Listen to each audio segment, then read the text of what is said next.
Construction is an exciting industry. It is constantly changing as projects move on and jobs get done. As a result of this, a construction site is one of the most dangerous environments to work in. But many accidents that occur on sites can be avoided. So in this film, find out what the site must do and what you must do to stay healthy and safe at work.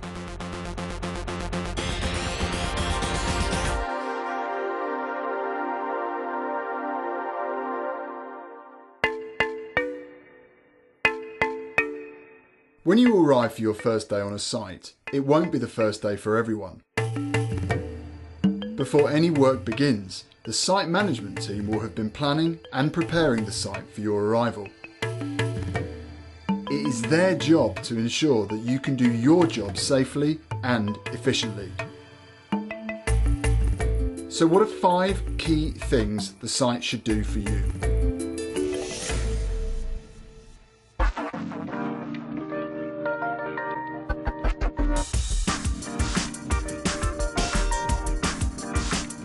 When you arrive, you should be greeted and welcomed by someone on site. And if you're not, then make your presence known to site management. You need to know who is in charge, and they need to know who is working on or visiting their site. You may be asked to sign in, or report to someone in charge when you arrive. You should also let someone know or sign out if you're leaving.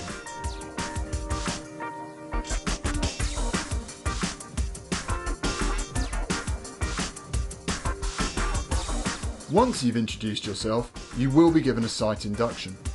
This is a legal requirement to give you basic information so that you can work safely on site. You may be asked to watch a video or look at a presentation.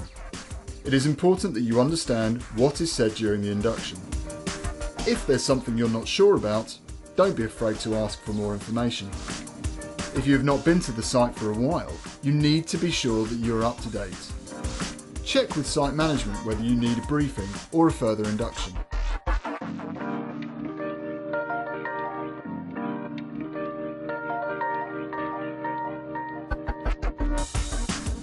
Whether you're just starting out or have decades of experience, every job is different. So it's very important that the site induction is specific to your site. You should be told about any specific areas of danger and what site rules are in place to control these. You will be told who the managers are on site and what arrangements are in place for emergencies. You will also find out what to do if there is a fire or if you need to sound an alarm. It may sound basic, but there must be good welfare facilities. You must also be able to take a break somewhere that is warm and dry.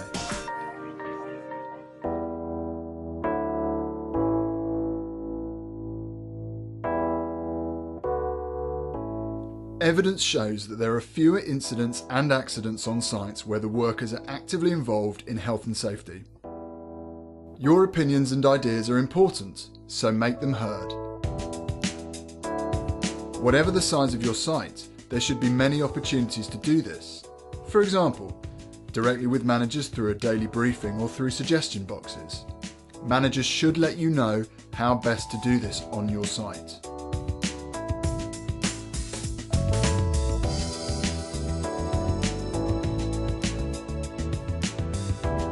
Construction sites are constantly changing and unplanned activities can be a major cause of accidents.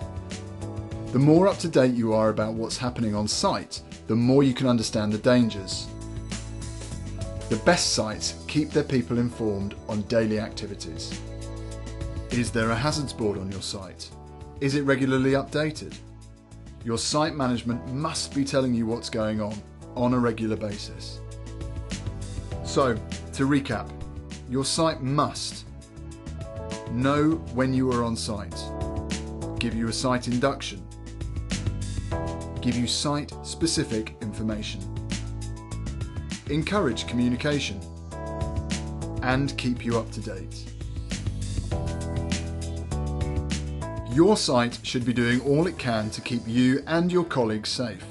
If it isn't, say something and work together to make it better.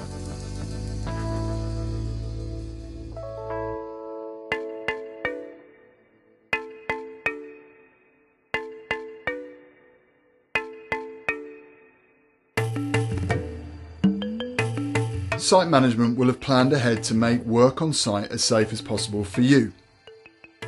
But once the work begins, it's up to every individual to take responsibility for carrying out the plan safely. This means following the guidelines set out, but also means being alert to the continuing changes on site. So what will the site expect from you?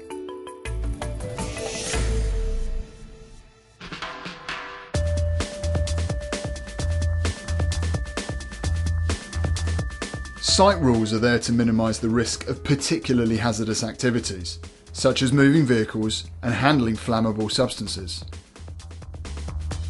Moving traffic on site is a major cause of accidents, so often rules will cover issues like how to walk through the site, where to park, and how to behave when you see a moving vehicle.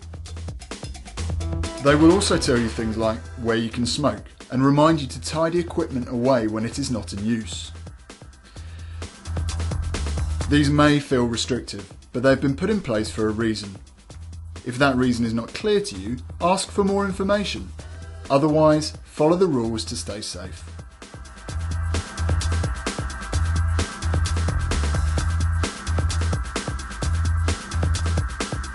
Every task carried out on a site is unique and will have its own dangers, for instance, working at height or manual handling.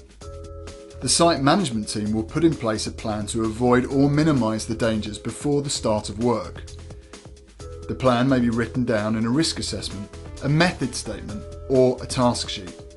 This will tell you what to do, the skills needed, what to wear, what tools to use, and what the dangers are. You should contribute to the planning process using your experience and knowledge. For example, before working at height, which is a high-risk activity, you must consider: is the access suitable for what you need to do? Do you have the right tools? Do you have the right protective equipment? Does it fit? And is it comfortable?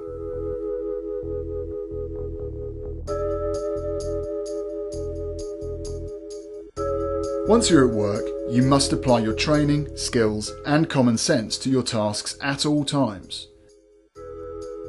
For example, if you're building a wall, you may have to move heavy loads, but you must not put your health and body in danger to do this.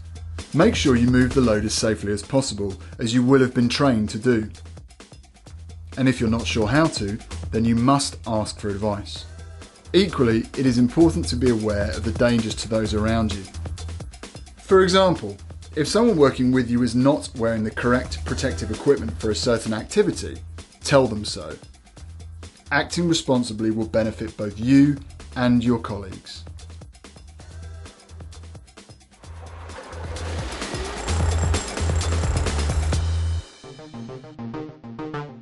In our industry, saying no is not easy. We are fixers and doers. We can do. However, a significant number of accidents on sites happen when people are doing things that they are not comfortable with.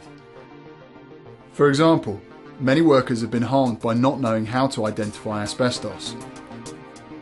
If you think there's any likelihood that there may be asbestos present where you are working, you must stop work and seek advice. If you're not properly trained, equipped, or briefed, or if the situation around you changes, the result could be an accident. Trust your instinct. If things feel beyond your control or dangerous, or if you see someone else working unsafely, stop the work immediately and inform site management why you have done so. You might prevent an injury or save a life. Your employer should be supportive if you do this, because you have the right to say no and a responsibility to not walk by.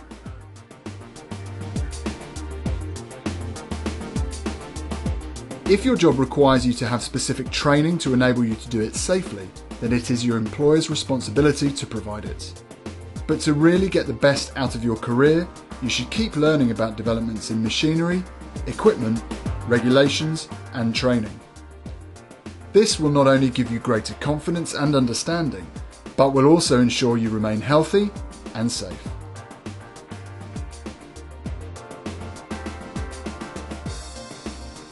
So, to recap, you must respect site rules, safely prepare each task, do each task responsibly, know when to stop, and keep learning. Construction is so much more than bricks and mortar. The work we do improves the world around us. It's time for us to work together to build a safer and better industry.